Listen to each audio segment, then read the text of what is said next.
Somebody turned on a light. It's a faraway light. But I don't have to be alone in the dark anymore.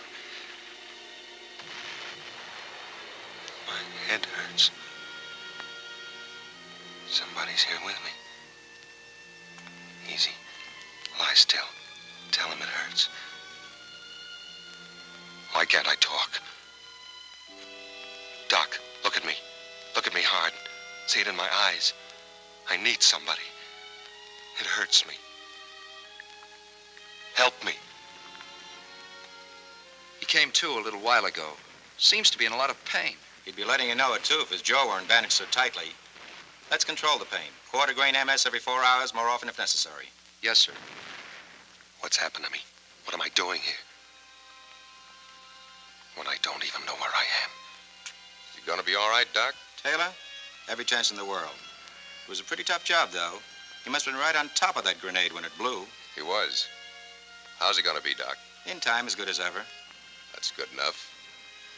Nothing but clean sheets from here on in, Taylor. You're gonna be okay now. Taylor? Who's Taylor? So he's okay now, so what? What about me? What about me? I don't know my name. You. Talk to me. Act like I was alive, not just somebody with eyes and no name. Think of a name. Taylor. Think of another name. There must be other names. Taylor. No. Taylor. No. Taylor. Taylor. Taylor. Taylor.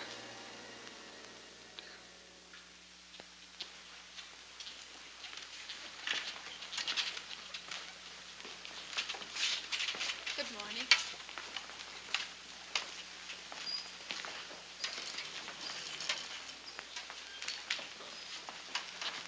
Good morning. It is one, too. One of Honolulu's finest summer mornings. Why not take a look at it? Come on, try. See that tree? There's one just like it outside my window back home. I'll bet there's one you remember, too. The doctor said that you're to sit up for a while today. Your jaw is knitting beautifully. The wires will come out in a day or two. When you get tired, rap on the nightstand. It won't be long before you'll be able to call for me. I'll bet that'll be a relief. I'll call, all right. I'll yell. I'll want to know why they call me George Taylor. Who's George Taylor and who am I? For all I know, that's the first tree I ever saw. Still, that's what it is. That's what I call it. They call me Taylor. So for all I know, I am Taylor. I gotta take time. Work on it. Time to think. Hard. Now I'm tired. Where's the nurse? The nightstand. Rap on it. What's that? A wallet. Must be my wallet. Yeah. There I am again. That's me, all right. Good old George Taylor. How have you been, George?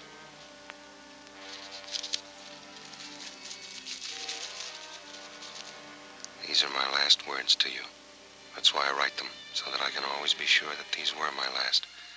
That I despise you now, in the memory of you. That I'm ashamed for having loved you. That I shall pray as long as I live for someone or something to hurt and destroy you.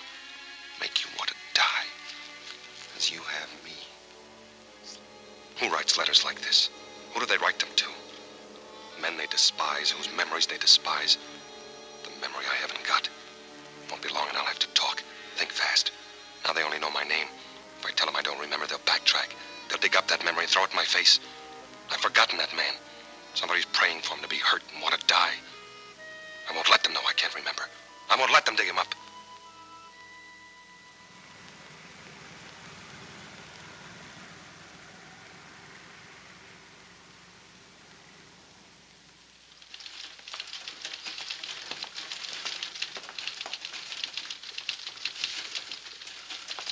Taylor George W.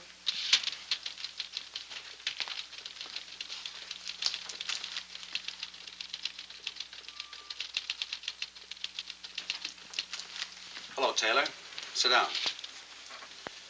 You're now in the process of being separated from the armed forces of the United States. We feel that you have a right to know the answers to a lot of questions you may have about yourself and how you'll fit into civilian life. Those questions need not necessarily be restricted to the GI Bill of Rights, employment, insurance, and such. Oh, by the way, before I forget, your sea bag, it's been located. Any change in your civilian address? My civilian address? I could ask one of the boys to drop it off. Maybe I'd better pick it up myself. Well, why wait around? It might be this afternoon, it might be a couple of days. I imagine you'll be wanting to get back to Los Angeles. We could have it delivered to the, Martin Hotel. Will you be going back there? Martin Hotel in Los Angeles, yes. I'll be going back there.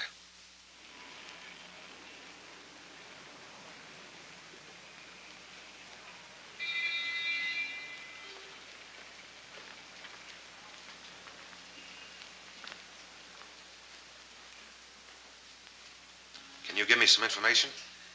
That depends. A man named George Taylor lived here 3 years ago. It must have been in January. Did he give an address he had before he came here? Or did he leave a forwarding address? We're not supposed to. It's kind of important. Yeah?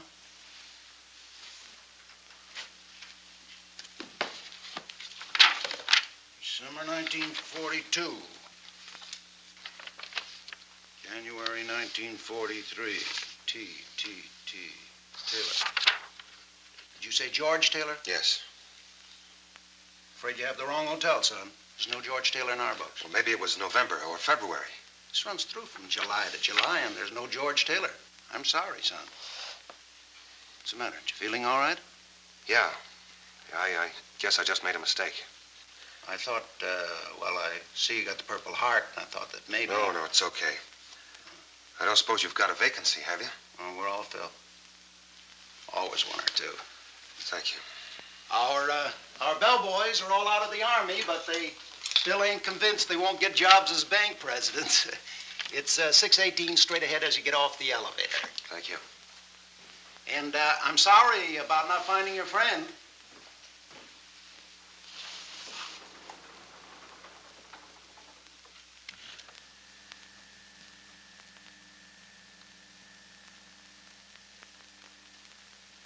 Yeah, this is it, all right. That'll be $13.60 storage charges. 3 years and 7 months it's been laying here. Another 5 months and it's been sold for the charges. That's the longest I ever heard of anybody checking a briefcase. Even a trunk. Unless it had a body in it. Hey.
Larry Cravat.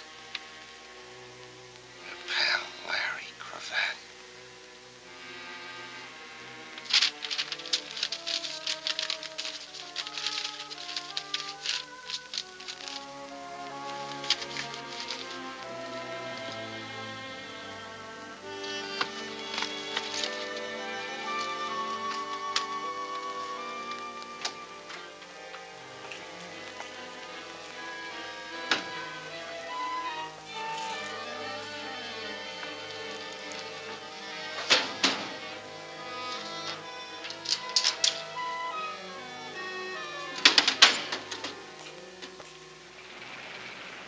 Thank you very much, sir.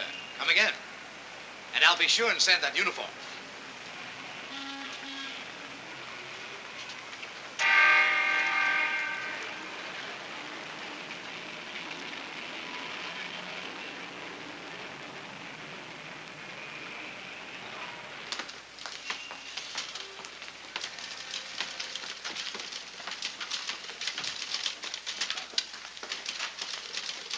I'm George Taylor. I just got out of the Marines. I've got an account here.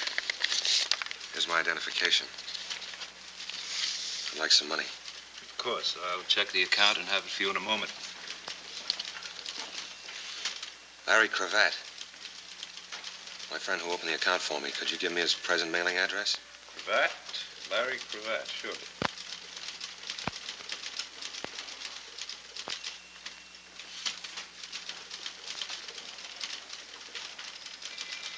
If you will pardon me a minute, Mr. Taylor. Anything the matter?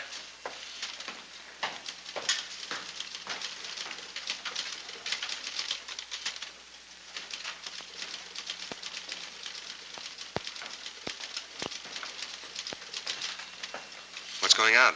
Isn't the account all right? It's perfectly all right, Mr. Taylor. Well, if you need any more identification, I have my discharge If you paper. just wait a minute. Wait? For what? If you don't mind, there's some questions we'd like to ask you. Questions? I don't get it. It'll just take a minute, Mr. Taylor. It'll have to be some other time.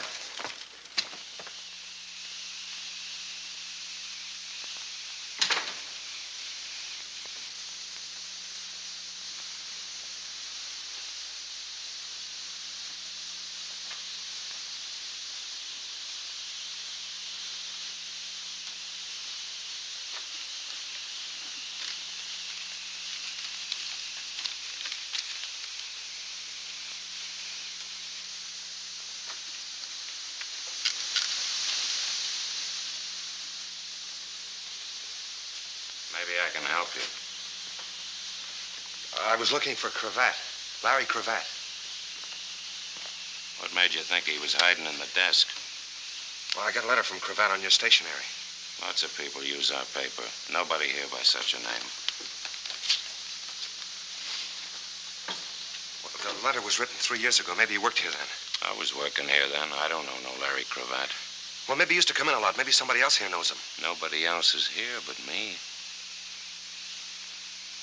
Well, he might come in again. When you tell him to get in touch with me, it's very important. George Taylor at the Martin Hotel. George Taylor, the Martin Hotel. Thanks. Hey, maybe you ought to try around the corner. What's around the corner?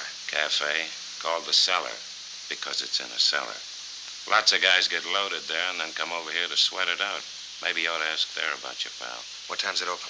How do I know? When it gets dark. Thanks, I'll try it.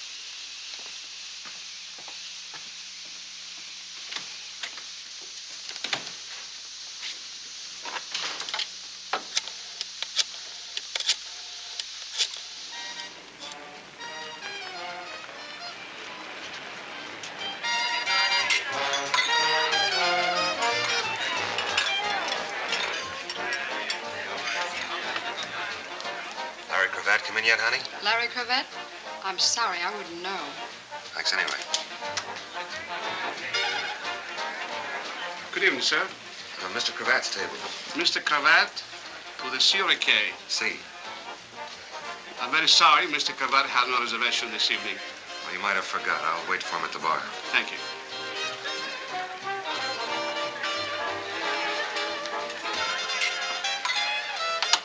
Thank you, Mr. Mitchell. Mr. Mitchell, anybody special? He's a customer. You must know a lot of customers. You must know a lot of names. Enough. What do you have? You name it.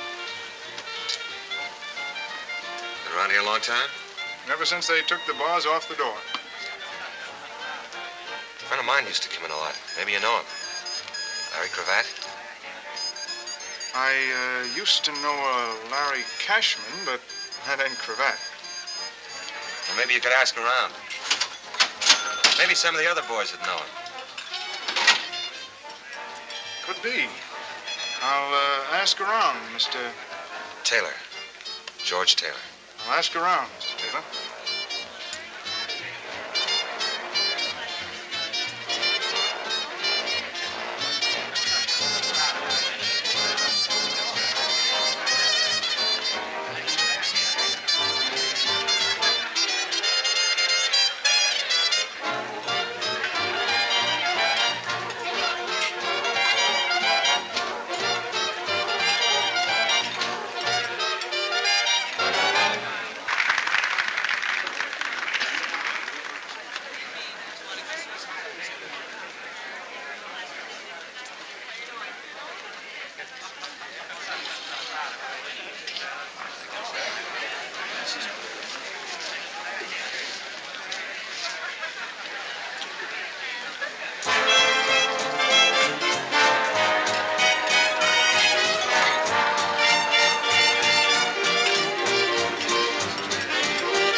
You forgot to knock.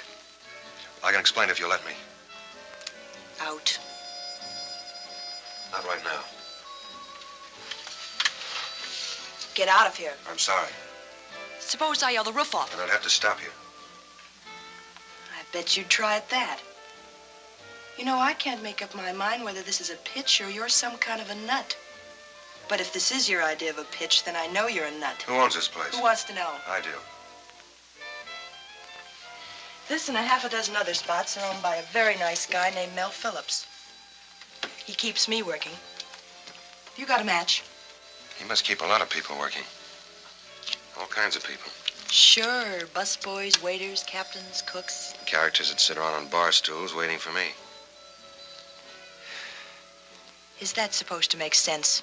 What do you think? In about 2 minutes, a bouncer is coming back in here with no sense of humor. He's a foot bigger than you in all directions. That's what I think.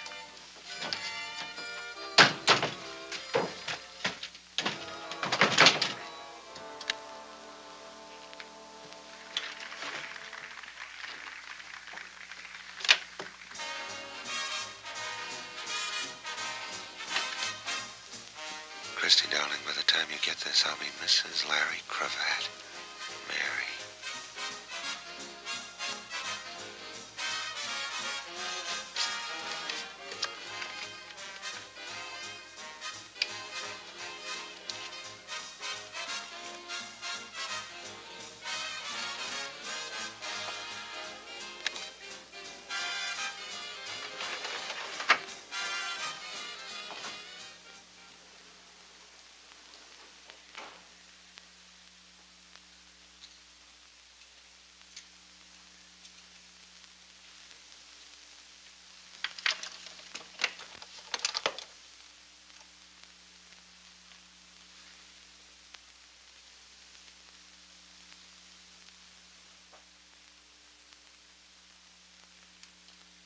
Thank you. How terribly gauche of me. Not at all. Do you happen to know when Larry will be back? Larry who? Thompson. Larry Thompson. He's my uncle. He lives just down the hall. Sorry, I don't. I couldn't be more fâché. After all, a lady shouldn't have to wait at all for a gentleman, even her uncle. Much less in a public hallway with no place to sit down. To wait for Larry. There's a place to sit down in my room. How nice of you to suggest it.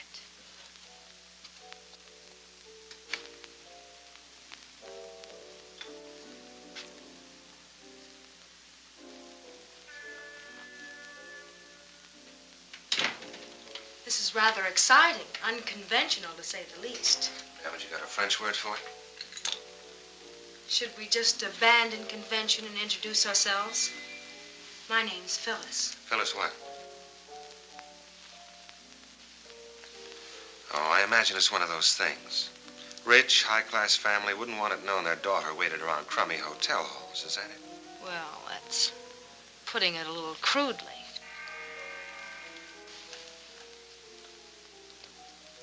Not too rich and high class. Compact that cost $3 tops, a torn hem on your skirt, match folder that says you eat at a cheap cafeteria, and you weren't waiting for anybody but me. Unless you can see through a door. You should have thought of that when I closed it. So, what goes? You know, there's been a terrible shortage of men. Yeah, so we heard in the Pacific. This war must have been murder on you poor women. We used to cry our eyes out about it. So when I heard there was a man in 618... You thought he might know where Larry was. Yeah. Only there isn't any Larry. It's just a name that you made up to stop me talking. About what? Oh, just this and that, calca shows. Maybe I just thought you ought to know about me and that I ought to know about you.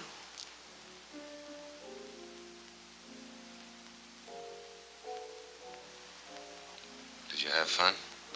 I've had more fun drinking a bromo seltzer.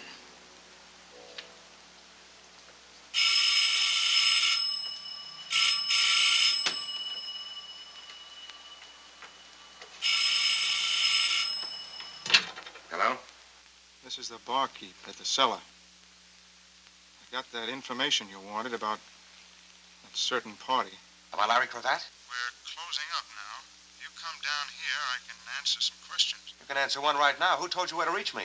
I'll wait for you. Come in the front way. Yeah, but I never told you where I...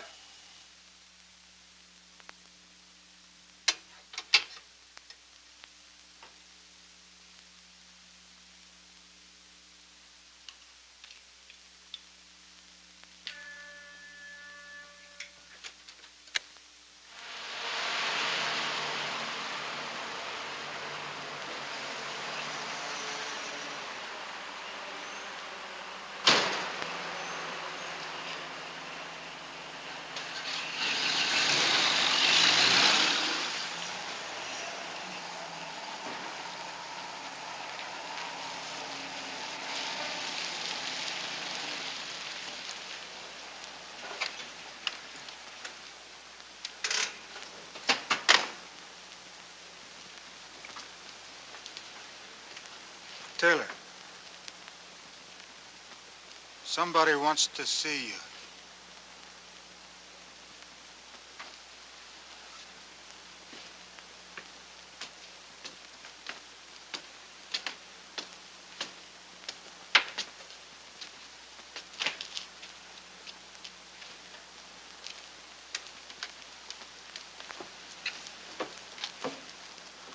How do you do, Mr. Taylor?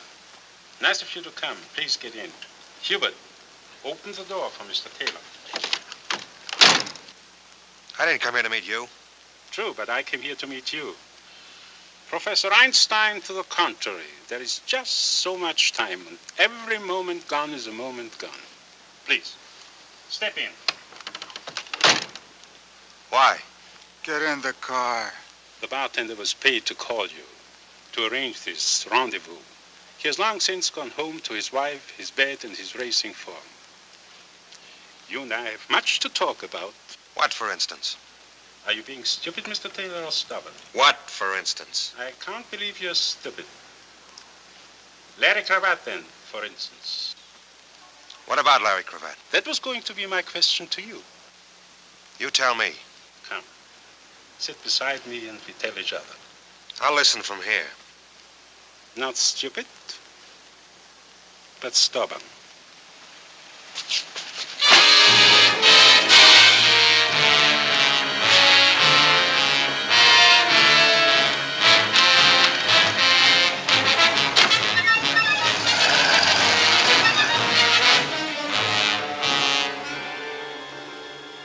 Mr. Taylor, are you ready to tell me the whereabouts of Larry Cravat?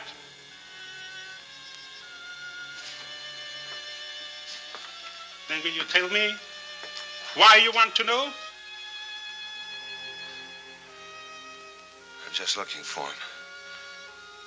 He's my friend. Larry Cravat has no friends.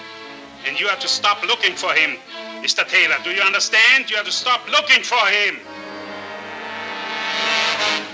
Take him out of here. Dump him someplace. Where, boss?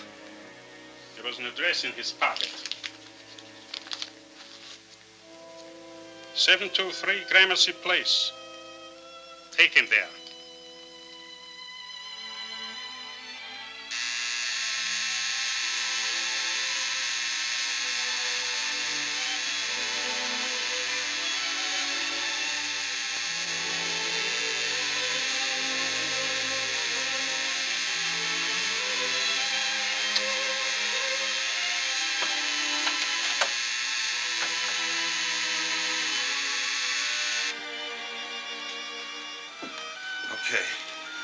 Okay, I quit.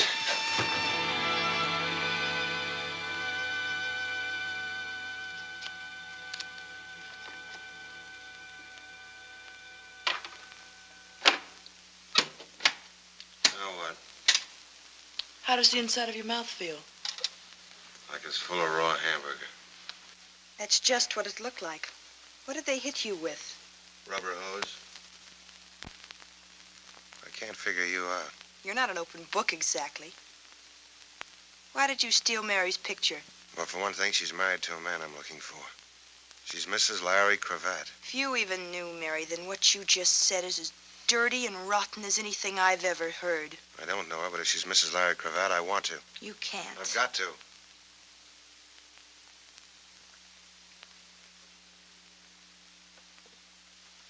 Mary was my closest friend. She was my partner. I went home one Christmas and she wrote to me. In one letter, she met Larry Cravat. In the next, she was in love with him. The third had that picture in it. I received one more letter from her after that. She waited 3 hours at the city hall, but he never showed up. When I came back, she was dead. An accident. She didn't look where she was going when she crossed the street. She couldn't see. She had her heart in her eyes.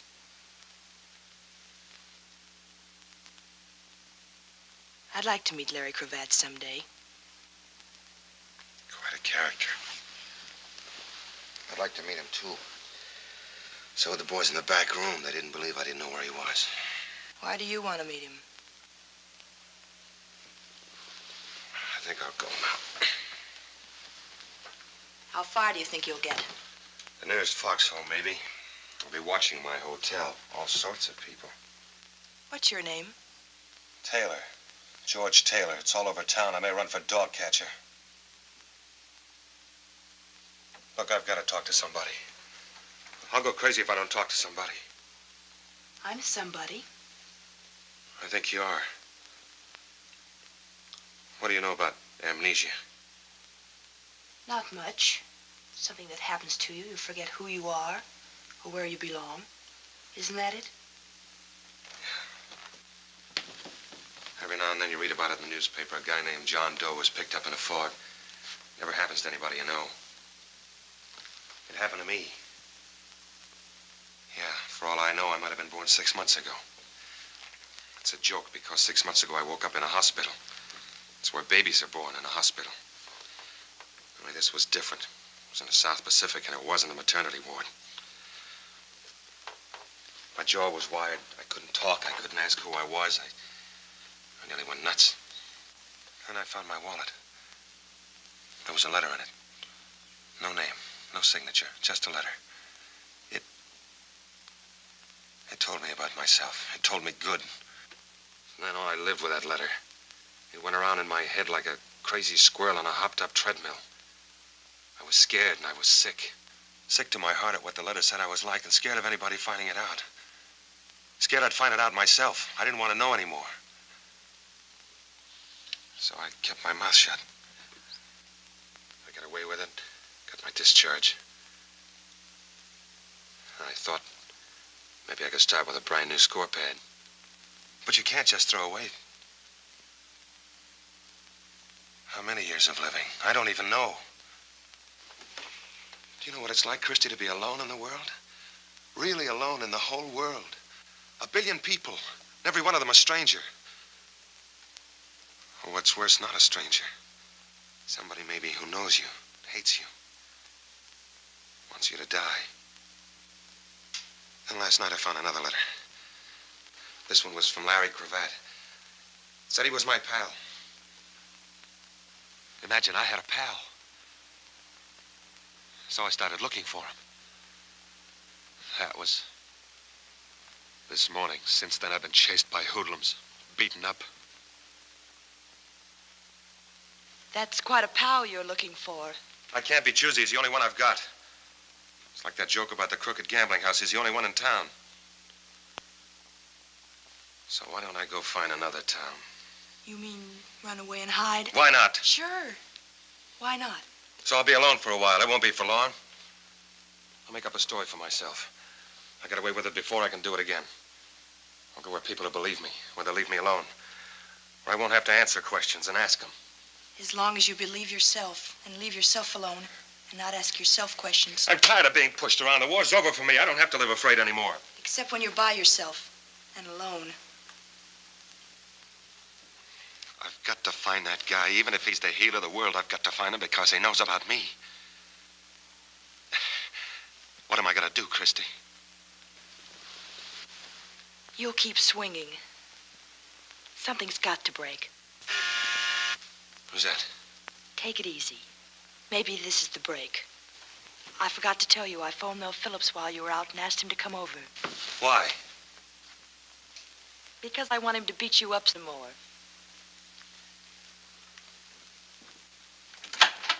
Hi, Mel. Hello, Chris. What's the trouble? It's in there.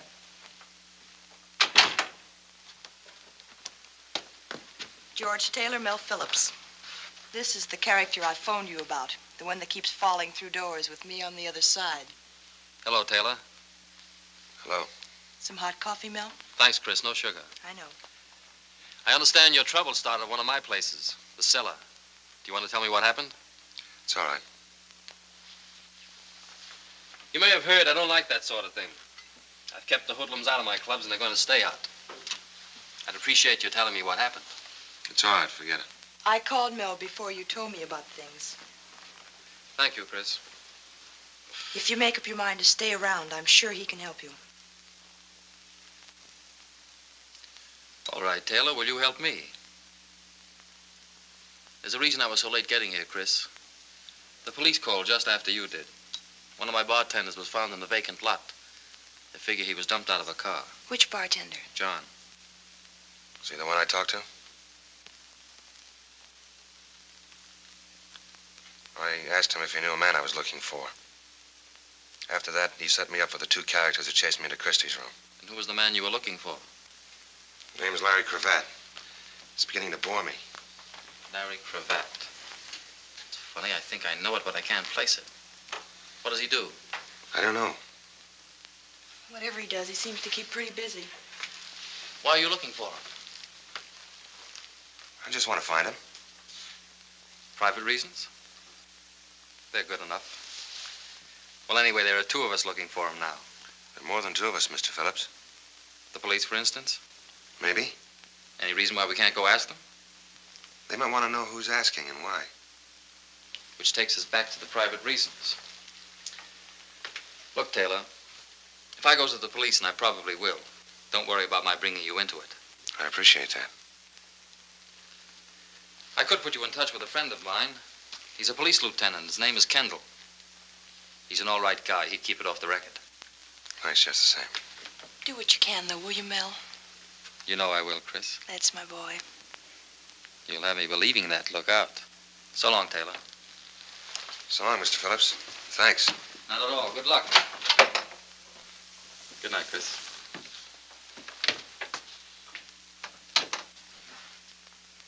Well?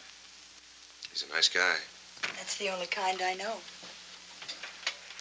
Except me. I'll go get some sheets for that couch. I can't stay here.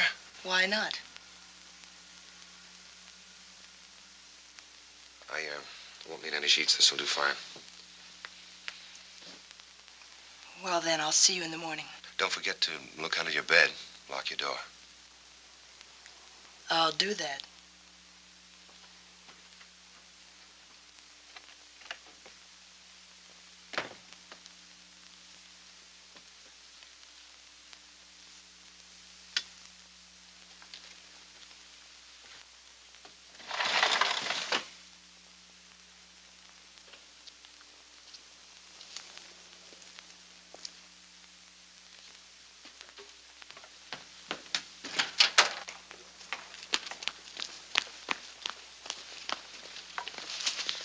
All right, suppose we take a good look at each other. Let go of me. Who told you to watch me? Who sent you here? Who? Sent me here? I've lived 3 blocks away for 17 years. Just because I stopped under a tree to light a cigar. What are you, crazy? Funny it had to be that tree. And it's pretty late to be taking a walk. What's so funny about that tree? Suppose I work nights, and when I come home, what business is it of yours anyway? Why don't we call a cop and let him ask the questions? Sure, let go of me or I'll call a cop.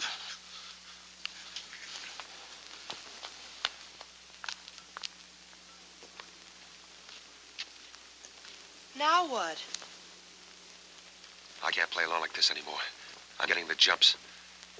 Chasing shadows. I'll be hearing noises next. Christie, call up Phillips, will you? Tell him I want to talk to that police lieutenant. Kendall.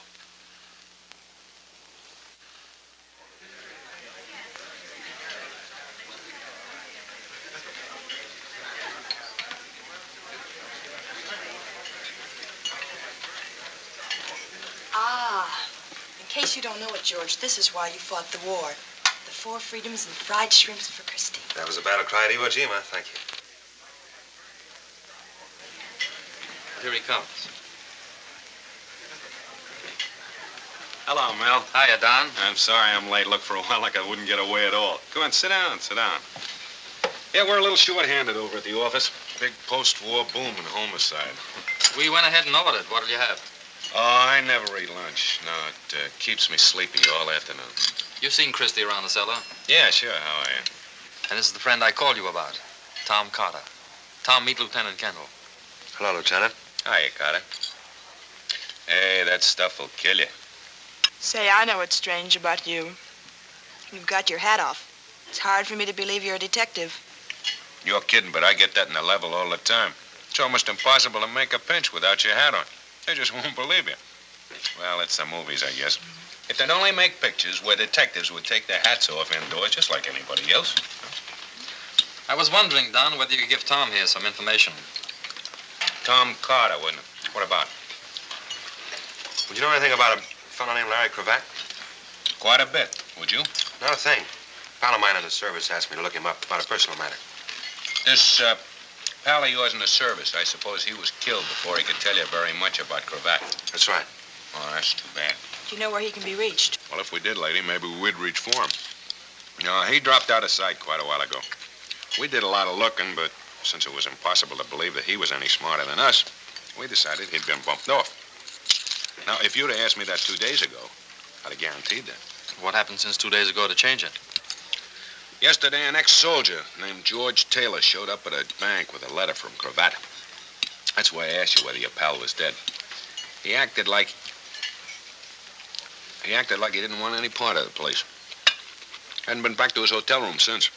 It's interesting, you know. You said if you knew where Cravat was, you might reach for him. Is it all right to tell us why? Oh, sure, it's no secret.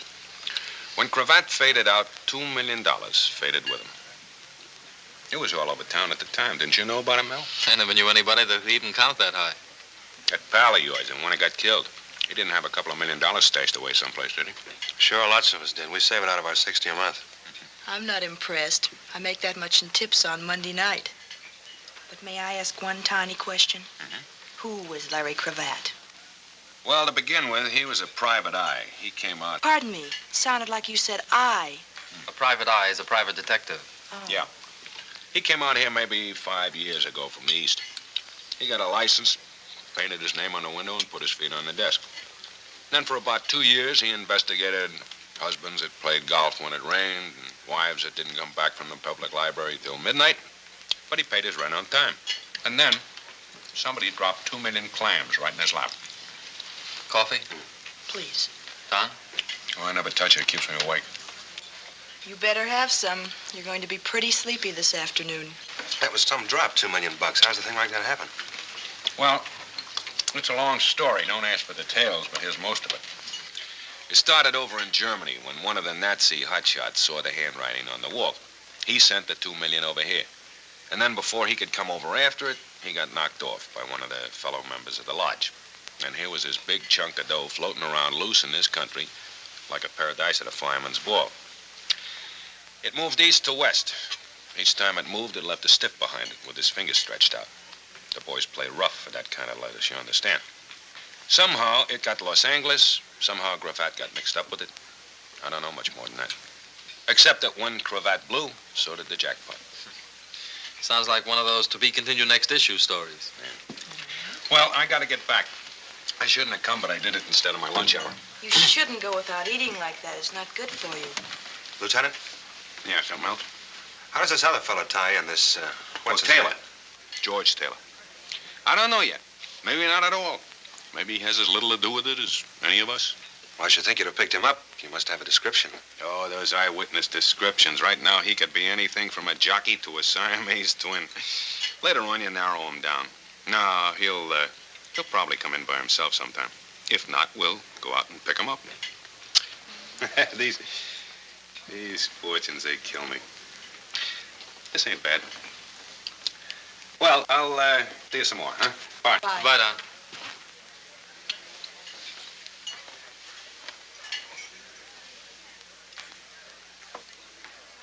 Not bad at all. Confucius say when something smell bad, keep nose clean. Boy, I certainly fooled him. I told you he was a smart cop. He was a hungry cop, I'll say that much. You know, anybody that dug up Cravat would be digging up a couple of million with him. It's a good reason for trying. That's even a good private reason. It's not mine, if that's what you mean. I've got no interest in the money. Well, I'm a businessman, and frankly, I'm interested right now. Maybe we can work something out. Where you wind up with Cravat, and I wind up with what I can get. Help yourself. And I wind up with a pair of nylons, I suppose? You name it, Chris, all or any part of what I've got. Speaking as kind of a partner now, I'd like to know a little more about what happened at my place last night. You might ask around about a character named Anselmo.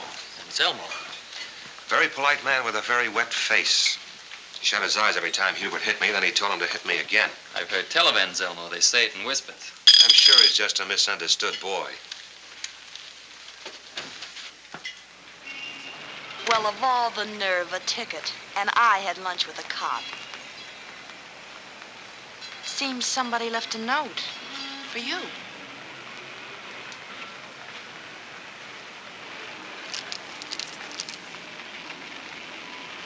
LC, 4211 and a half North Summit, San Pedro. Isn't that a little childish for a detective lieutenant? Leaving notes around like Easter eggs? What makes you so sure it was Kendall? Who else? Who else, Taylor? I've gotten beyond caring. LC is only one name in my book, and it means I've got someplace in particular to go this afternoon. Maybe I ought to go with you. Yes. No thanks. But I've got my own reasons now. They come after mine. Cravat and I gotta be alone when we meet. Is it all right if Phillips drops you at the hairdresser? Sure. Good. Things don't happen like this, you know. It's too easy, too pat. Practically an invitation. It might be smarter not to go alone. Probably would be. But you're going anyway. What would you want me to do? Will you call me? Will you promise to call me by 6 at the latest? I'll be at the cellar. Are you going to worry, Chris? This is my car you're driving with 4 new tires. They don't grow on trees, you know. Tough guy. Sure, I'll call you.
So, what's on your mind?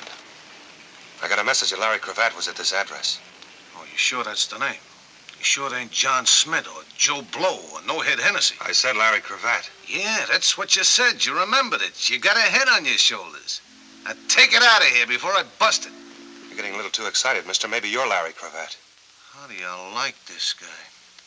Here, look, it didn't work. Now beat it. You thought that she was home and I wasn't, so I am home.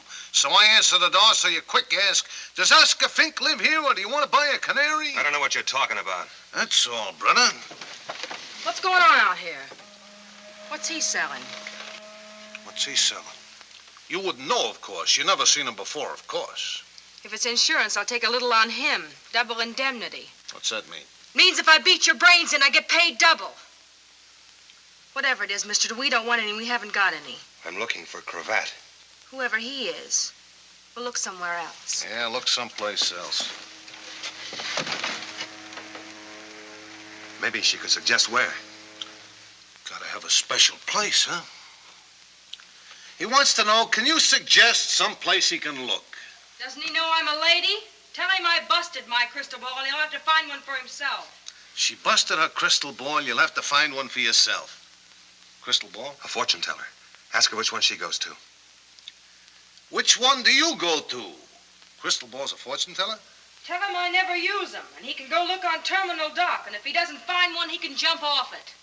She says, go look on Terminal Dock and then jump off it.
There seems to be a feeling of mistrust in the air.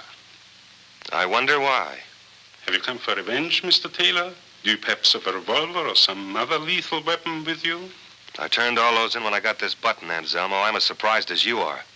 If you are. I am, believe me. As for you, what would you do if I were to call Hubert? I'm not a hero, Anselmo. I'd run like a deer. Then you have my word. He will not molest you. A mere figure of speech, my word is worthless. What are you doing here? I was told to come. By whom? Phyllis. Phyllis? We were closely associated at one time. Professionally, of course. Dear, loyal, sentimental little Phyllis. Come sit here, Mr. Taylor. There is a vast difference in comfort between these chairs and those upon which our clients wait for a consultation. Besides, the lighting effect will set the proper mood of mystery and intrigue as we talk. What about the lighting effect in my eyes last night? What about the beating I took? I wish with all my heart that I could take it back. Another figure of speech. You haven't got a heart. True, but I've got a brain, and it was stupid of me. I apologize. Please, sit down. What do I get, my palm read or my horoscope? Let us use cards, Mr. Taylor. Let us place them face up on the table. In this case, an imitation crystal ball. I'll listen for a while. At the present time, young man, I'm nothing more than a small-time chiseler. I say this frankly and bitterly because I do not wish to be a small-time chiseler. It's a humiliating position. Still, it's better than being an honest man, which I would find intolerable. I was once a great thief and a magnificent scoundrel. I had my reverses, who has not? And I will omit the story of my descent to my present squalid condition. It would only bore you and incriminate me. I waited and worked day and night for a chance to come back. 3 years ago, I had that chance in my hands. Name a fantastic sum of money, Mr. Taylor. $2 million. You've put one of your cards alongside mine. Thank you. As my hands closed on it, the money disappeared like that. And with it, a Mr. Larry Cravat. So understand my position. For 3 years I have lived in this stink, waiting for some hope, some word. Then yesterday it came.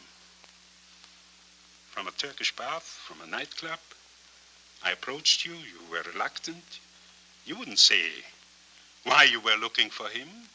You didn't know why he wrote to you, Why the $5,000 deposit? Not even where he was. Mr. Taylor, I had to make you understand that there was nothing I would not do to find Larry Cravat. I got the idea. I understood it the second time I passed out. But I can't help you, Anselmo. I don't know any other answers than the ones I gave. That I do not believe. Is this where we sent for Hubert and his rubber shillelagh? Mr. Taylor, I do not even have to know where Cravat is. I want you just to communicate with him for me. I can't. I wouldn't know how. That I do not believe either. Since your arrival, there has been considerable activity connected with him.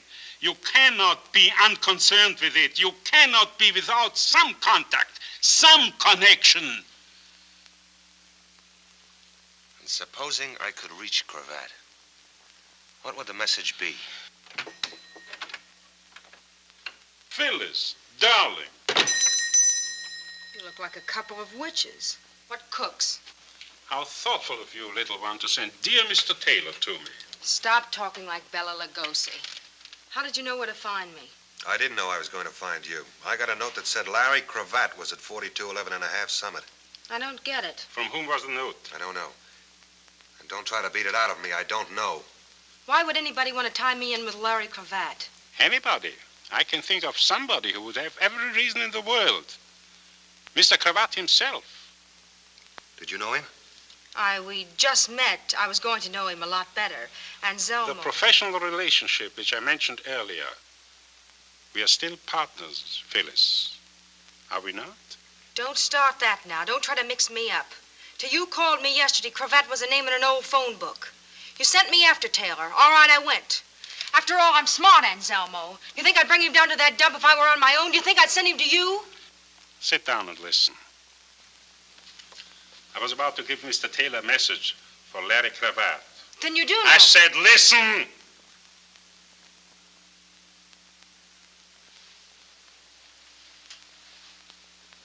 This is what I want you to tell him. That even $2 million is of no use to a man in the electric chair.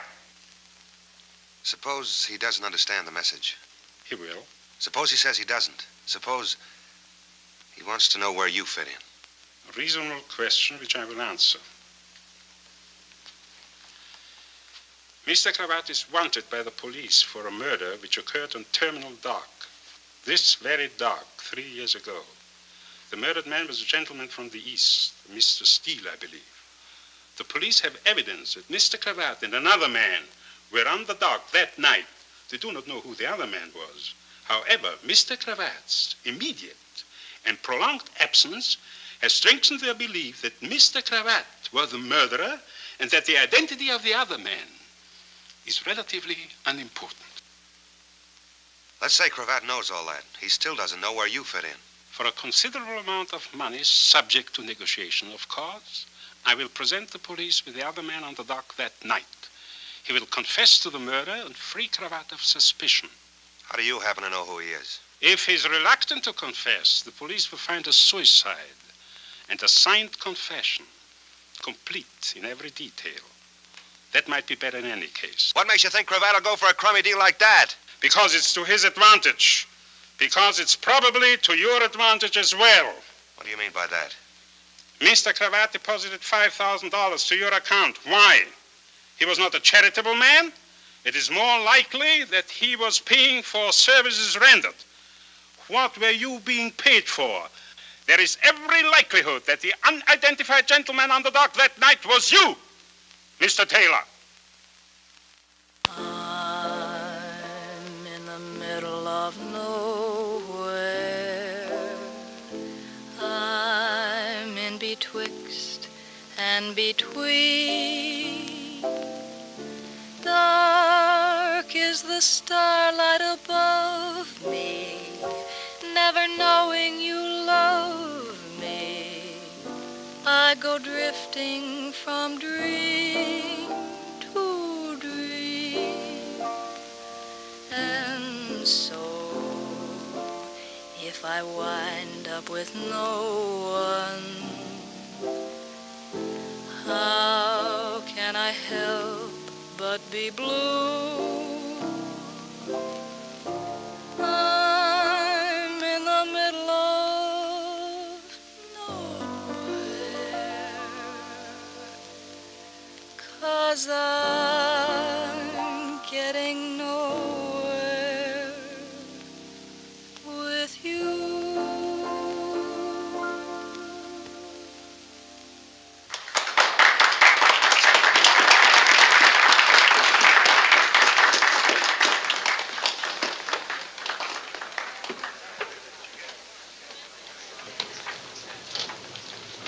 Sit down and play for the boss. Do you want to be sent, brought, or do you have something particular in mind? How about, where is my wandering boy tonight? Where indeed? Christy, who is George Taylor? Just a boy. A wandering boy. Kendall was in to see me about him this afternoon. So? He asked a lot of questions I couldn't answer. Kendall doesn't work out of the Missing Persons Bureau, you know. He's homicide. He steals fried shrimps. He wants to help, and so do I. You asked me to, remember? What kind of trouble is Taylor in? It won't make any difference to me. Maybe it will.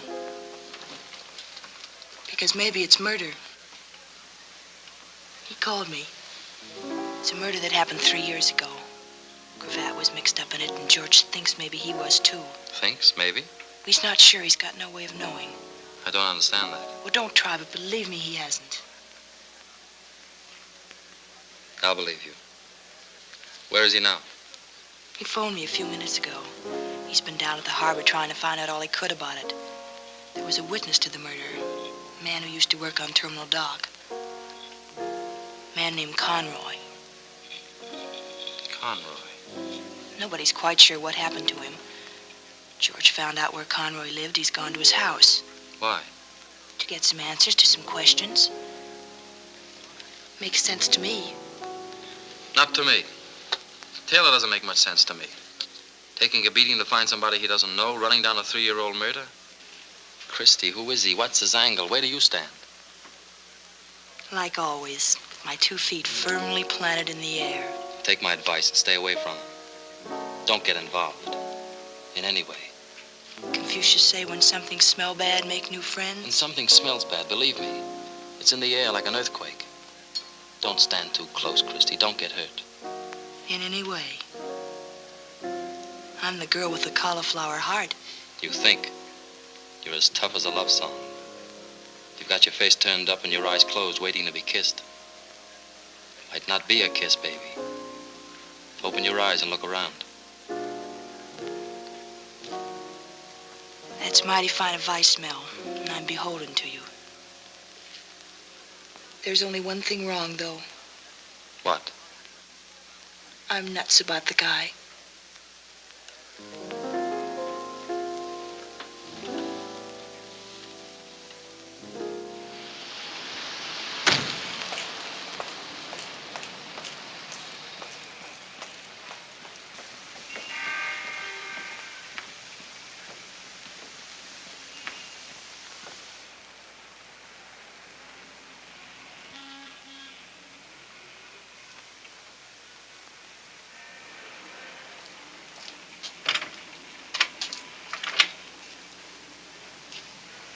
Good evening.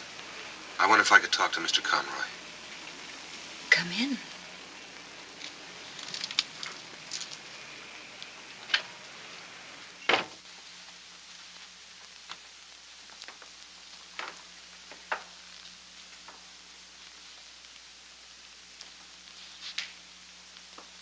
My name is George Taylor. Please forgive me. It was so dark. I wasn't expecting...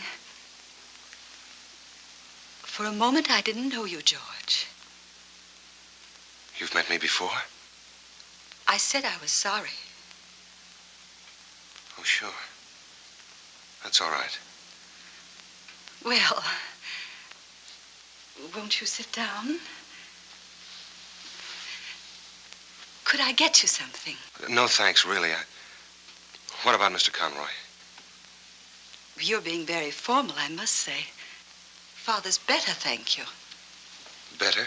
At least, the doctors keep telling me so. I haven't asked for some time. I went for so long, and they kept saying the same thing. There are signs of improvement. But it's been so long. How long? Ever since his accident. 3 years. His accident? 3 years ago. I keep forgetting. You haven't been here. It was on his way to work. So strange. Nobody saw it. They found him lying there, and he'd been hit by an automobile. He didn't know. He couldn't remember. They've been trying to help him. He's been there ever since. Been where? Lambeth Sanatorium. Oh, it's very nice. They're very kind. I've often wished that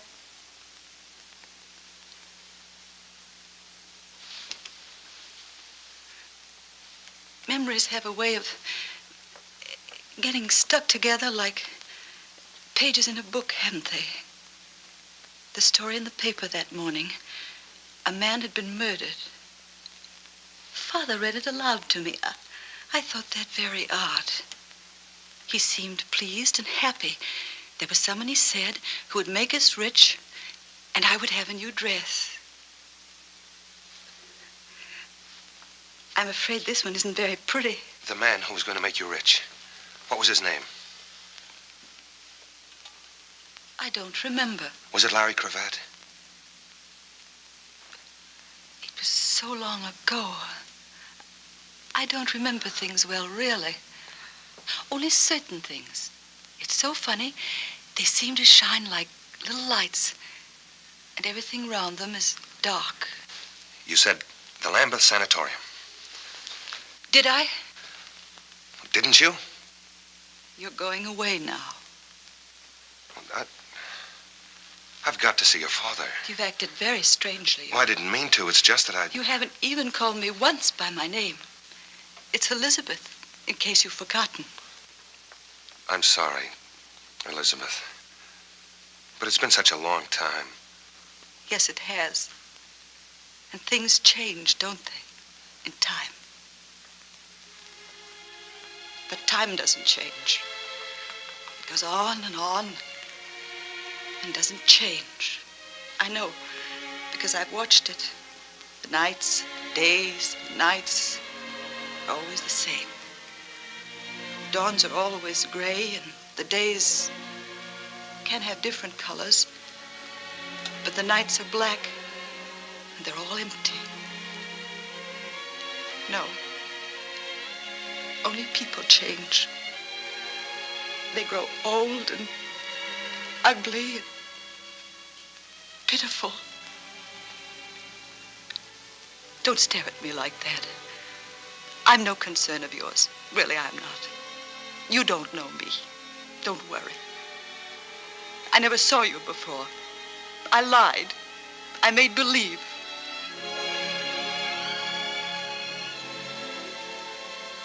Please, don't be angry with me. You see, I've made believe so much for so long that I wasn't alone, that I had friends, that I wasn't afraid, that I wasn't dead, that I was alive. I wanted so to make believe that somebody loved me more.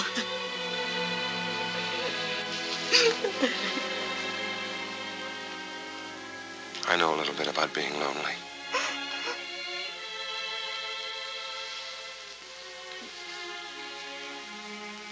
I'll come back to see you soon again, Elizabeth.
Good evening. Good evening. I'd like to see Michael Conroy. Conroy? Oh, I'm afraid you can't see him. Why not? Well, for one thing, it's after visiting hours. Well, I'm his nephew. It's very important. We consider our rules important, too. For another thing, Mr. Conroy doesn't have visitors. Well, he wants to see me. I've been away in the service, the Marine Corps. He doesn't know that I'm back. It'll be good for him to see me. I'm sorry, but I'm not authorized to make exceptions. Then who is? Perhaps if you'd apply in writing. Well, I want to see him now. Who do I have to convince? I'll speak to Dr. Grant.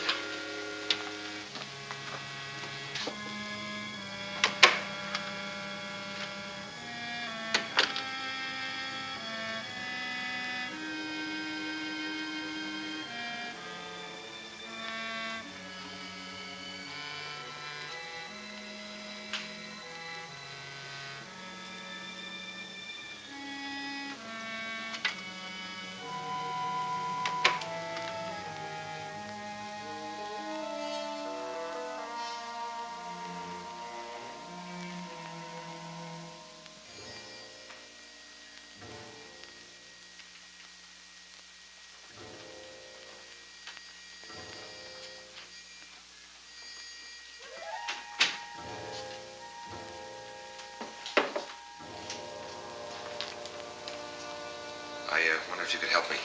I'm looking for Michael Conroy's room. Oh. Michael Conroy. Dr. Grant's given me permission to visit him. Nobody ever visits him. Look, just tell me where his room is, will you? I'm a very good friend of his.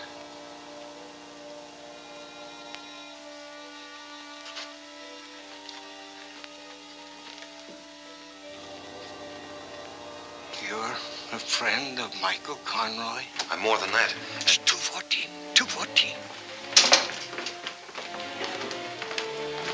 How dare you wander about the corridors of this sanatorium by yourself? The door was open. I was just curious. That's not true, Doctor. The door was closed. Tom, see that this man leaves here at once. What about Conroy? Why can't I see him? Because his condition does not warrant. Why not? What is his condition? I'm his nephew and I have a right to know. You are not his nephew. And if you know Michael Conroy at all, you must also know that for the past 3 years he has been insane.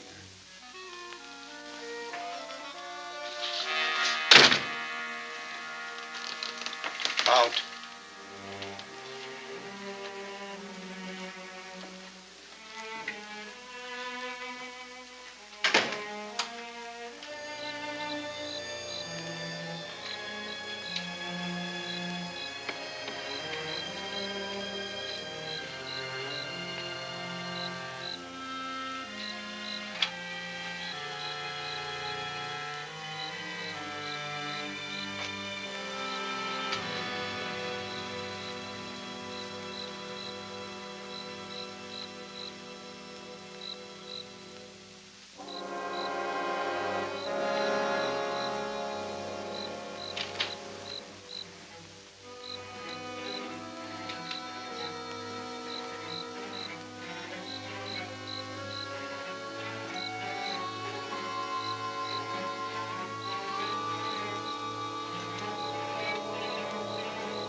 truck.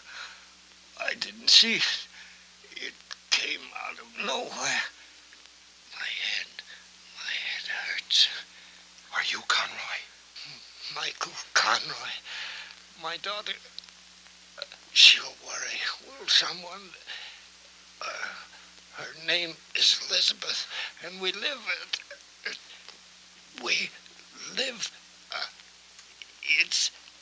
it's on my draft registration card. Your draft registration? Imagine an old duffer like me. Still, you can't tell. The war's very young yet. Sure. Sure, it's only 1942, isn't it? Back. Now, my back's beginning to hurt. Conroy, the other night, a couple of nights ago maybe, a man was murdered on the dock. You saw it. Yes, I saw it. Do you remember who did it? Was it Larry Cravat? I heard the shot, and then another shot, and I was afraid, and I hid. There was some running, and then there was quiet. Just a man lying there, and he was dead. And there was a suitcase. He dropped it. Who dropped the suitcase? One of the men who ran away. Larry Cravat? I hid it under the dock, up in between the pilings. Nobody ever goes there. He'd have to pay me for it. I'd be rich. That was clever of me. You said Cravat was there. Which was he? Did the three men arrive together? The one with the suitcase, did he do the shooting? Conroy, look at me. Was I the man with the suitcase? Did I do the shooting? Look at me.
Hello there.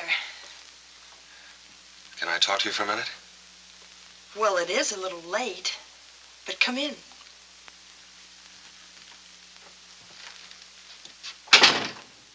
You fixed the bed for me. Well, as a matter of fact, what with the housing shortage and all, I left my name at the USO in case any soldiers or sailors... You've been waiting up for me. To come home. I just thought... Anyway, there's some sandwiches over there with their toes curled up. They're for you, too.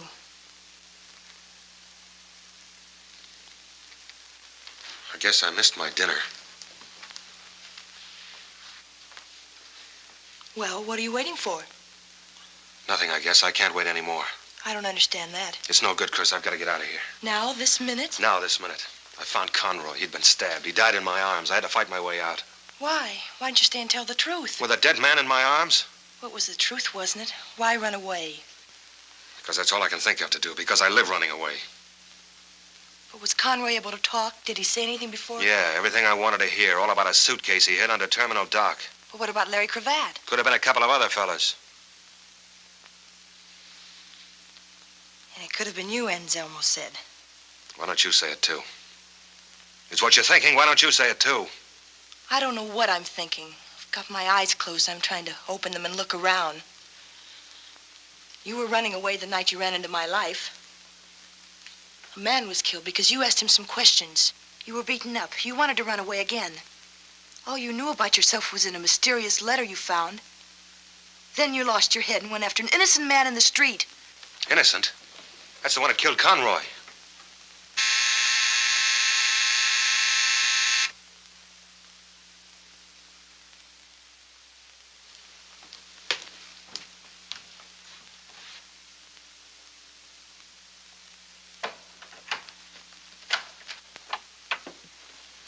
Hello.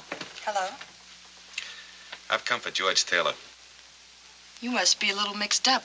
This is my house, and I'm not George Taylor. You haven't even got the right sex. Nobody can say you haven't.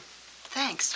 You know, it's a little late at night for playing games. I'm kind of dopey when I get waked up. I guess I'm getting old. I don't see how you do it. Still dressed, even your shoes, the light's still on.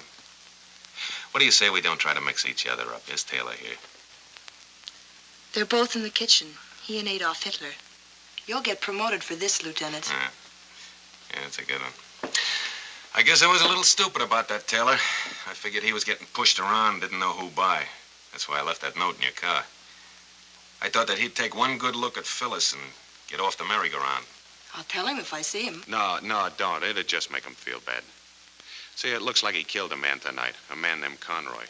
Well, I'm sure glad he isn't here. I'd hate to pick him up here. That way you'd be mixed up in it. Newspapers, all that. Those maniacs with the flash bulbs. Well, if you do see him, tell him I'll be down at the station for a couple of hours yet. If I see him. Yeah. Good night. Good night. Oh, one more thing. You know, you ought to keep your car in the garage. It isn't good to leave it out all night like that, with the motor so hot.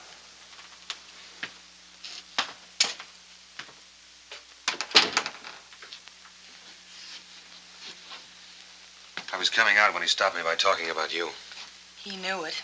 He knows everything. He's the original seeing eye. 2 hours. That's not much time, or is it? It's enough. Turn out the lights while I get a coat.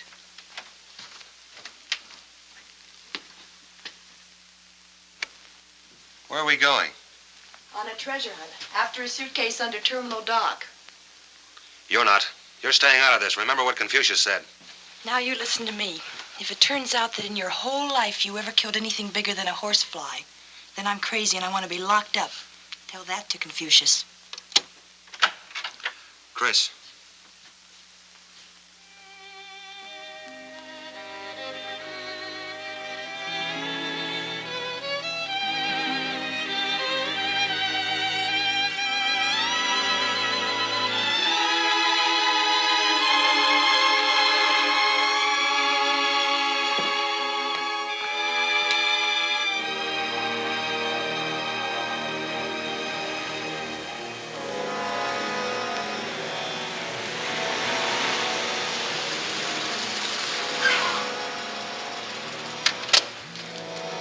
Chris, this looks a little bit rugged. Maybe you better take the car and go home. Come on.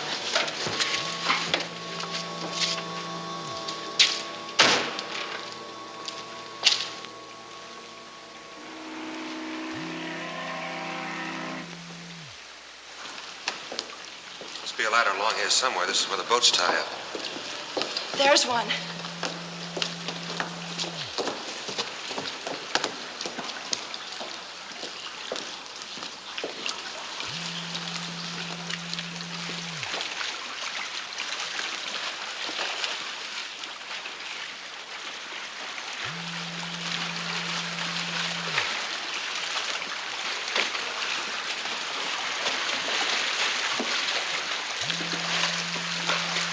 If I were hiding a suitcase under here, I'd put it as high as I could and as far in as possible. What do you think?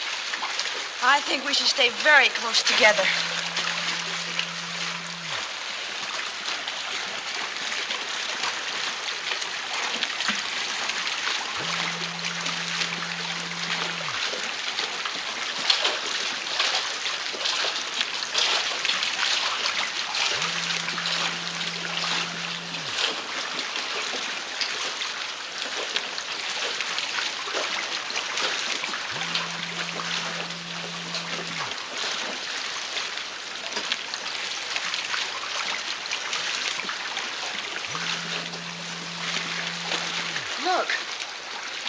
think I see something. I'll go see.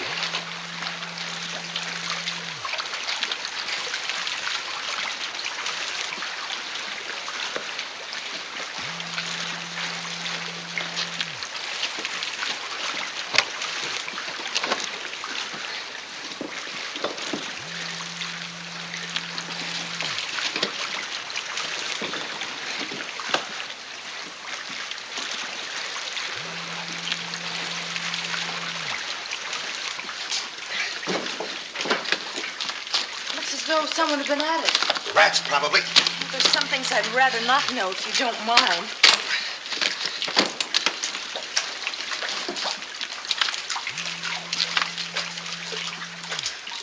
$1,000 bills. The 2 million. They've come a long way. Heil Hitler. Light a match.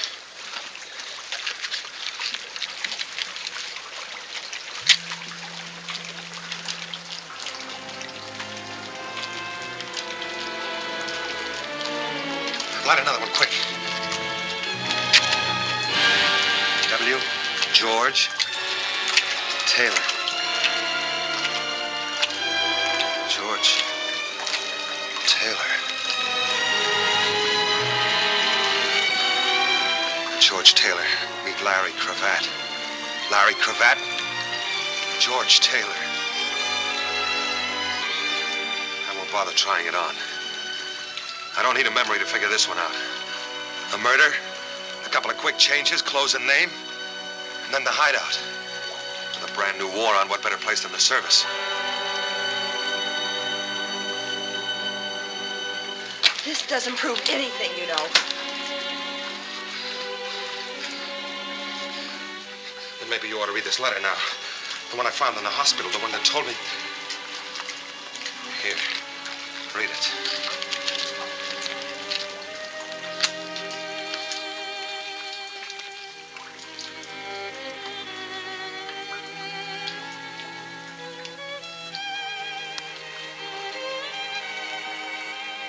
Your friend Mary. The one that couldn't see because she had her heart in her eyes. Was that her handwriting? Don't lie to me, Chris. Yes, Mary wrote that. To me.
Don't hold on to me. That way we're one target. Come on.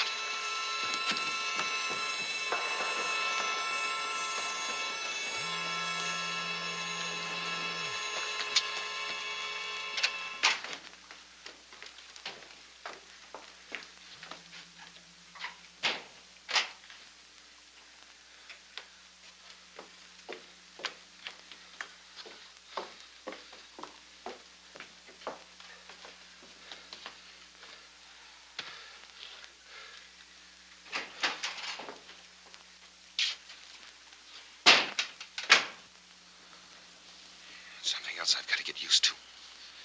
Jumping out of my skin every time a door opens. Try to remember.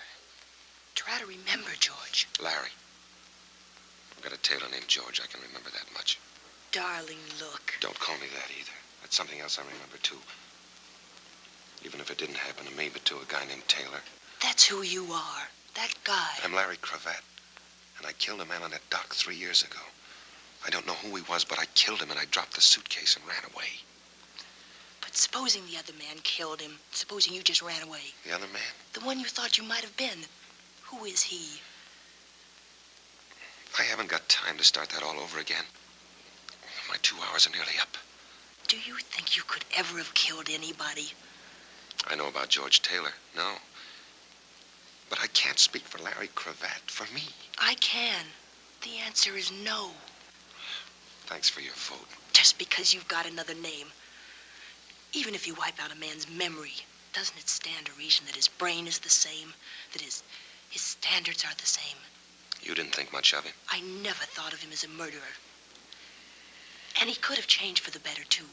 3 years of work can change a man. You're making a nice try, Chris, but that isn't the way I've heard it. They say I killed a man. And they say you killed Conroy, too. Did you? No, but I can remember that, and I can't remember anything else. Don't make me try anymore, Chris. I'm too tired. Don't make me try anymore.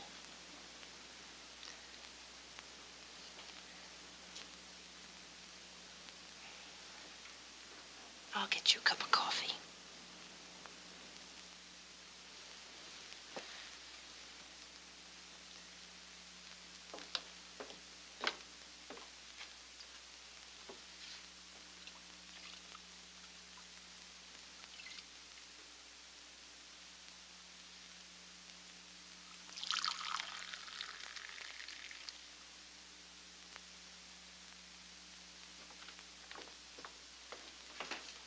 Here, hold on to this cup. Let's see if we can't make some sense for once. Now, George, everything that happened to you happened because they thought you could lead them to Larry Cravat. Why? Because they figured Cravat had the money. Right. And when Anselmo told you Cravat was a murderer, he said that because he wanted to make a deal. For some of the money, he'd clear Cravat. Yeah. And he didn't even insist on seeing Cravat. So if I'm the only contact between them and $2 million, they certainly want to keep me alive. Yet twice tonight somebody tried to kill me. Why?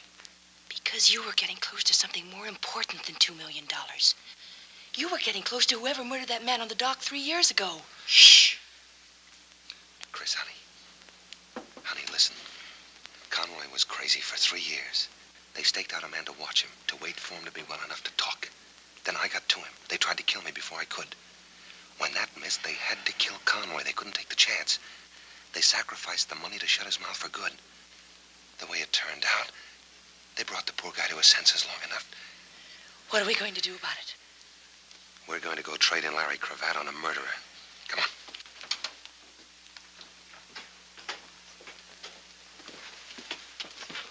Going so soon? We just came in to be saved. There's more to it than that, young lady. I wonder if you could do me a favor, sir. Gladly, my boy. This suitcase, could you call a messenger and have him delivered to police headquarters? Police headquarters? It's important. You see, it's the personal property of Detective Lieutenant Donald Kendall. He's the one with his hat off. I know Lieutenant Kendall, young lady. In that case, my boy, I'll be very glad to take it over myself right now. And please accept this as a donation. $10? Thank you. Thank you very much. Chris. How long do you think before you can forget the guy that Mary wrote about in her letter? Funny you should bring that up. I haven't thought of him once.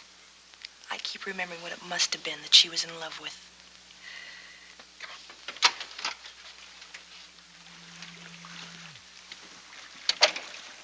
Where are we going? To a fortune teller. Why a fortune teller? To get our fortunes told.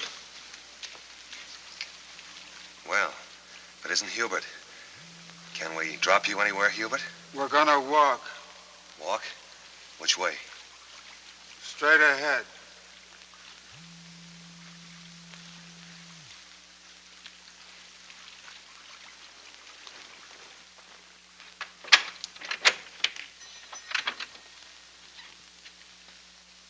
Come in.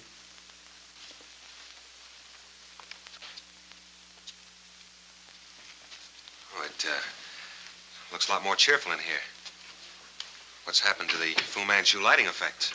I think the time has come to throw all the light we can on the matters concerning us.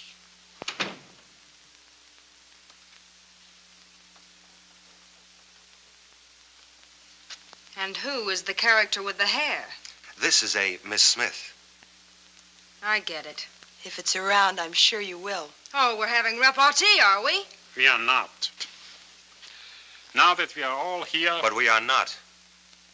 Aren't you confused, Mr. Taylor? Not anymore. Sit down, Chris. The reason for this informal gathering was news on the radio tonight that you are wanted for murder. That's not news. You might say the police have a priority on you. It is therefore necessary that we conclude our business at once. Mr. Taylor, where is Larry Cravat? Shouldn't that be Mr. Cravat? Where is George Taylor? What do you mean? You wanted to see Cravat, all right? You're looking at him. You're crazy. Remember, I had my face pushed around at Okinawa. The docs patched me up. Well, Phyllis? I don't know. It could be. I don't know for sure. After all, I only met him once. I'm Larry Cravat. You can take my word for it. I do. Then he knows where it is. Don't let him waste no more time, boss. He'll talk. Well, what do you know? Hubert said 3 whole sentences. Hubert! Open up. I know they're here and I want in. Open up.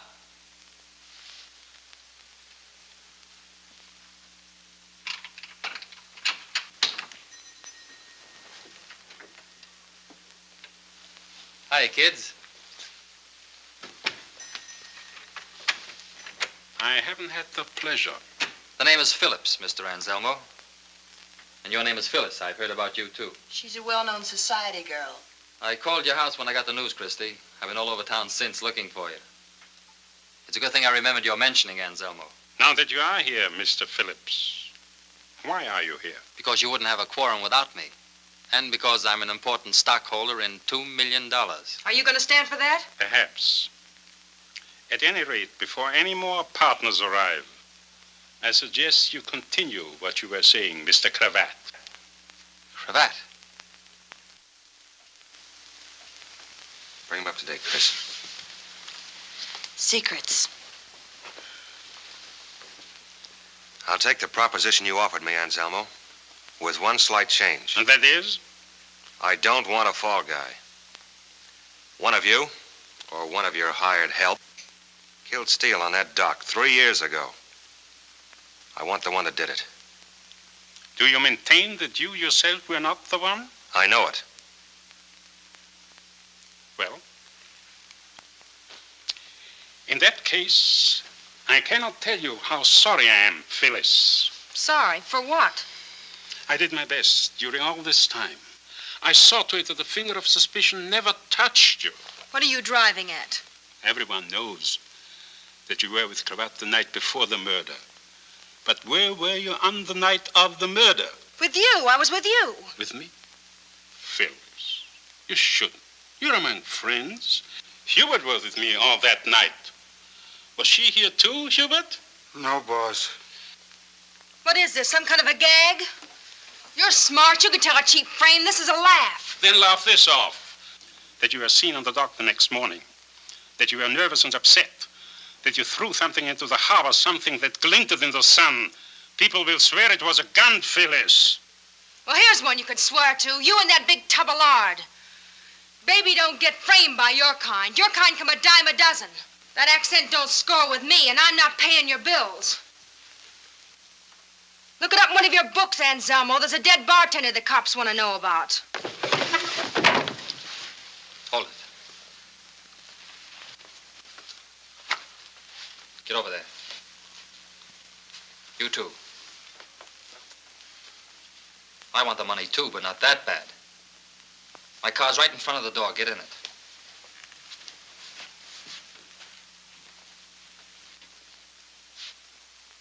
Give me the key.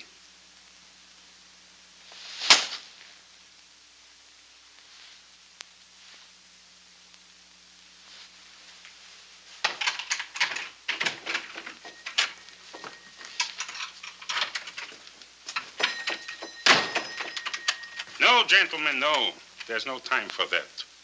I doubt whether there's even time enough to get out of town. Phyllis, darling. The jig is up.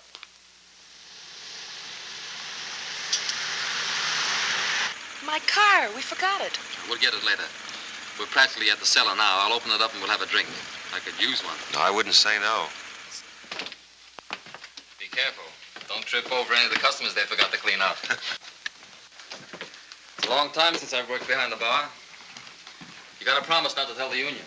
I'm 12 years behind on my dues. Sit down.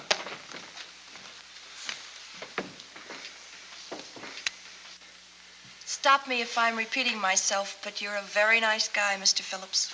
Forget it. I guess I owe you quite a bit. You owe me nothing. Whatever I did for Christie. You've acted like an idiot from the beginning. And the prize was walking into that setup back there. He couldn't help it. I didn't want to. You see, I figured that all of them except one wanted nothing but the money. And that one wanted me dead even more. Because if and when I get my memory back, I'll know that he killed Steele that night. I figured he'd make some move. Some attempt to get me alone, even to get me out of there. He had to get you alone, didn't he? Away from the others so he wouldn't show his hand. So they wouldn't know that he... I'm sorry you're in this, Christie. She's not in it. Did you know all along that George was Larry Cravat? Not until tonight. I never met Cravat. Steele had come up from Arizona to bring me the $2 million. I'm in a good spot to slip big bills like that into circulation. Steele didn't know me. We were to meet on the dock. Cravat heard about it somehow. He met Steele, convinced him it was me, and got the money. Steele was alone when I got there. I thought he double-crossed me, and I killed him. Then I saw Cravat. I shot once and missed. I never saw him again. Conroy saw it. And you tried to have him killed with a truck. Same thing you tried with me tonight. It wasn't very effective. It missed you completely. And he wound up with his mind affected. He doesn't worry me now, though. No, the little man with the glasses took care of that, didn't he? The one you staked outside Christie's house to watch me. Did you send him after us tonight under the dock? I didn't know you were under the dock. His orders were to get you wherever and whenever. I've thought about you a lot, Cravat. For 3 years, about you and the money you stole from me. You're going to be a poor man now, Cravat. A dead man's a poor man. I got you into this. Stop it. Little Miss Snow, the right people. I couldn't leave you alone. I had to call in that good, kind character. I never did anything to you, Christie. You're doing all right now. Why didn't you stay out of it? I told you to. I warned you. The answer still goes. I know you're nuts about the guy. But it's too late now. She's got no part of this, and you know it. It's too late. But maybe it isn't. I'm sorry. You don't know why we were under the dock. Do you want me to tell it? Or Christie, maybe you'd rather believe her. Is it that important? I thought it was. Finding out whether the $2 million I hid there 3 years ago was still there. Was it? Every brand new $1,000 bill. I thought you got away with it. And you thought a lot of it must be gone. Not a cent, Phillips. It's all there. $2 million. Nobody in the world will know you've got it except Christie. That's the deal. Christie for $2 million. No sale. Well, what can she do to a smart operator like you? Go to the police? It's her word against yours. I'll be gone. They think I did it anyway. Conroy, too. All she can do is repeat herself, and pretty soon nobody's listening. It's no use, and I won't have it. $2 million, Phillips. $2 million. Where is it? I'll take you near it. Then Christie goes free, and I'll take you to it. This can't be a phony. I'm in no position to work one. I couldn't have planted it. I didn't know this was going to happen. Where do we have to go? Back near the dock. Okay.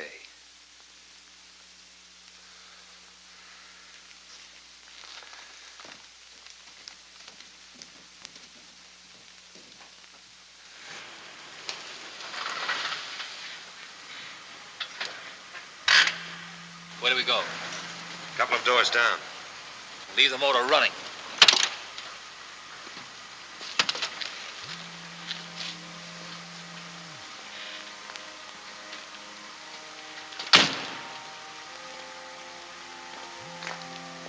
Okay.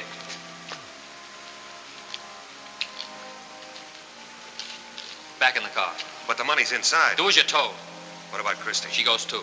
You won't get the money. Yes, I will. I know where it is now. I'll come back for it later. Get in the car, both of you.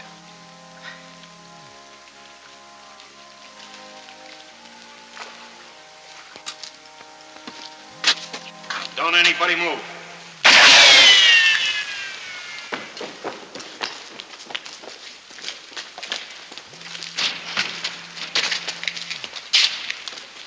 What's it look like, Mac? He's still with us. Hey, keep these people back in there. Come on, get back, folks. Better get an ambulance. Right.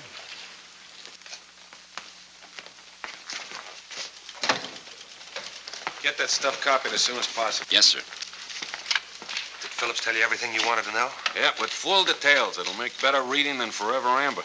And will he live? As if I care. Well, if I could only learn how to shoot straight, maybe I could save you taxpayers some dough. But I always close my eyes. It's for you, Lieutenant. It's Mac. Yeah. Hello, Mac. Oh, the little man with the glasses.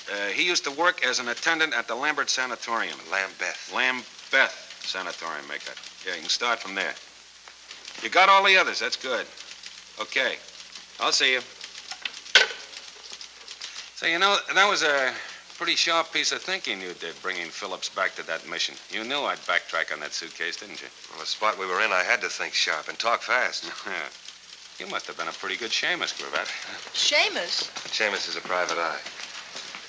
Well, at least it looks like I kept my nose clean anyway. Yeah. You think you'll go back to it? No, thanks. See, 3 years of war can change a man. That's what I always say. Well, if I can be of any help to you, just let me know. Thanks. I'd like to drop around and see if you don't mind. There's still a lot of questions I want answers for. I know the answer to one, but you haven't asked it yet.